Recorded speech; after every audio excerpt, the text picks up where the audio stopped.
আজকে মহামান্য বিচারপতি সঞ্জয় কারোল এবং মহামান্য বিচারপতি প্রশান্ত কুমার মিশ্রার বেঞ্চে ডিএ ম্যাটারটি ছিল। সেখানে রাজ্য সরকারের পক্ষ থেকে মিসলিনিয়াস অ্যাপ্লিকেশন এবং স্ট্যাটাস রিপোর্ট তারা দাখিল করেছিলেন, কিন্তু সেটি যেহেতু রেকর্ডে ছিল না তাই পরবর্তী ডেট দিয়েছেন। কিন্তু ইন দ্য মিন হোয়াইল আমাদেরকে অপরচুনিটি দিয়েছেন যে আমরা আমাদের কথাগুলো কমিটির সামনে রাখতে পারবো। তার কারণ রাজ্য সরকার যে নতুন করে ডিএ ডেফিনেশন তারা রচনা করার চেষ্টা করেছেন, সেটা ডিএ এআইসিপিআই অনুযায়ী না দিয়ে তারা ডিএ নতুনভাবে সংজ্ঞায়িত করেছেন, ডিএর নিউট্রালাইজেশন করেছেন। এবং শুধু তাই না, যে বেস 536 ছিল যে রোপারুল 2009-এ, সেটাকে অল্টার করে 605 করেছেন। ফলে যে পরিমাণ ডিএ প্রাপ্য সে পরিমাণ ডিএ না পেয়ে কর্মচারীরা কম ডিএ পাচ্ছেন, যারা পেয়েছেন অন্ততপক্ষে। আর শুধু তাই না, কর্মচারীদের মধ্যে ক্লাস তৈরি করেছে। এ বি সি একরকম ভাবে পেমেন্ট করবে, আর ডিএ আর এক রকম ভাবে পেমেন্ট করবে, পেনশনারদের আর এক রকম ভাবে পেমেন্ট করতে হবে। জাজমেন্টের কোথাও কথা বলা ছিল না যে তুমি কর্মচারীদের মধ্যে নতুন নতুন করে শ্রেণী রচনা করবে। সেখানে নির্দিষ্টভাবে বলা ছিল যে 25% এরিয়ার দিয়ে ইমিডিয়েট মিটিয়ে দিতে হবে, বাকি এরিয়ার দিয়ে কিভাবে মেটাবে সেটা একটি কমিটি তৈরি করে দিয়েছিলেন মহামান্য বিচারপতি ইন্দু মালহোত্রাকে মাথায় রেখে 4 সদস্যের কমিটি।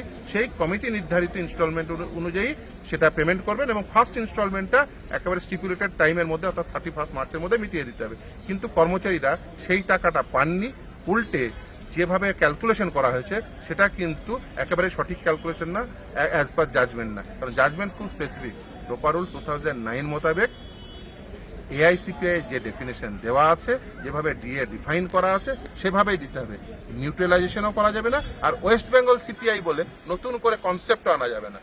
2011 সালের পর থেকে নাকি এই রাজ্যে নতুন করে সিপিআই, ওয়েস্ট বেঙ্গল সিপিআই আছে।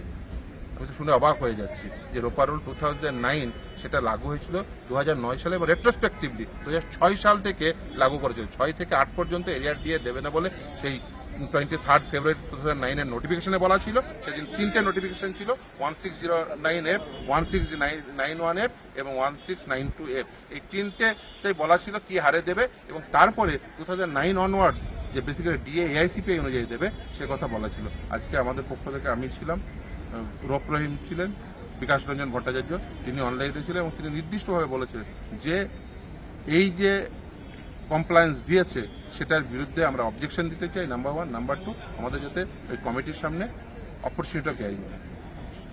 বন্ধুগণ, আজকে এই মামলার শুনানি ছিল এবং আমাদের আইনজীবী ফিরদৌস শামীম বিস্তারিতভাবে বলেছে। আমি অতটা বিস্তারিত বিষয়ে যাচ্ছি না।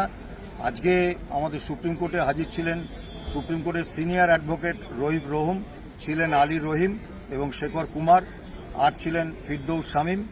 কলকাতা থেকে অনলাইনে ছিলেন সিনিয়র অ্যাডভোকেট বিকাশ রঞ্জন ভট্টাচার্য এবং গোপা বিশ্বাস।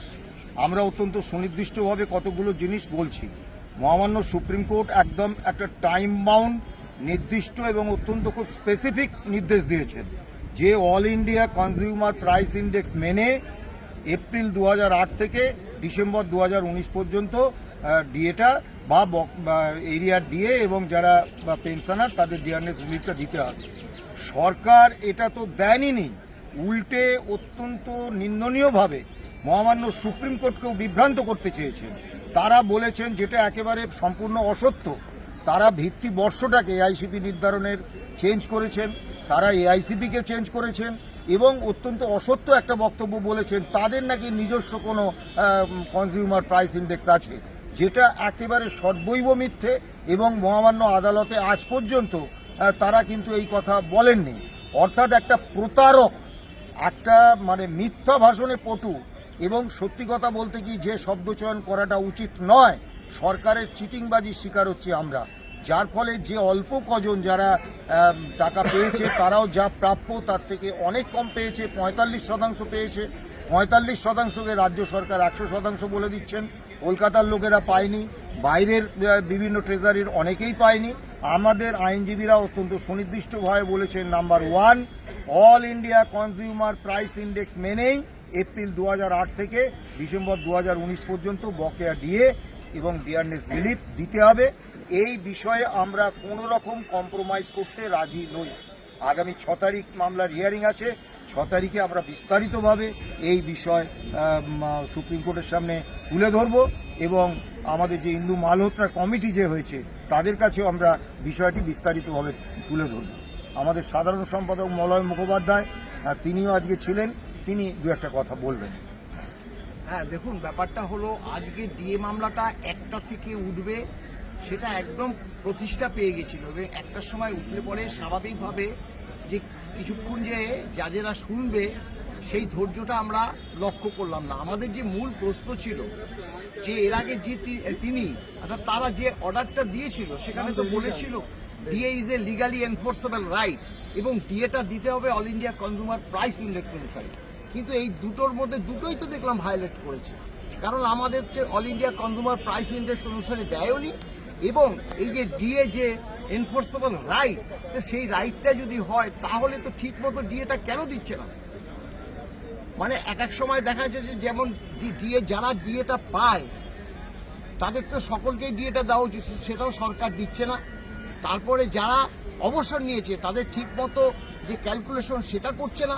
এইসব অভিযোগগুলো আমরা নিয়ে এসেছিলাম, কিন্তু বিস্তারিত ব্যাখ্যায় আজকে আমরা সেটা রাখতে পারলাম না, কারণ সর্বোচ্চ আদালত সেটা শুনতে চাইল না। তারা একটা ডেট দিয়ে দিল আগামী 6 মে, অর্থাৎ তার মধ্যে যে রাজনৈতিক পরিস্থিতিও অনেকটা হয়তো বদলিয়ে যাবে। এখন সেক্ষেত্রে আমরা জানি না যে 6 তারিখে আবার কতটা কি হবে না হবে। তবুও আমরা তো এই ডিএ মামলা দেখুন শেষ দেখে ছাড়বো। আমরা আপনাদের কাছে বহুবার বলেছি, এখনো বলছি, একদম এখানে যে সুপ্রিম কোর্টের ডিএ মামলা এন্ড হবে, তারপরেই আমাদের লড়াই একদম শেষ হবে। আর একটা বিষয় বলছি যে 4% ডিএর ঘোষণা করেছিলেন বাজেটে মুখ্যমন্ত্রী, কিন্তু আজও সেই 4% ডিএর সরকারি অর্ডার কিন্তু বেরোয়নি। বাজেটে একটা সরকার মিথ্যে কথা বলছে, এটা অত্যন্ত লজ্জার বিষয়। আমরা সরকারের কাছে দাবি করছি এই 4% অবিলম্বে সরকারি অর্ডার বার করা হোক। নমস্কার, ভালো থাকবেন, সুস্থ থাকবেন।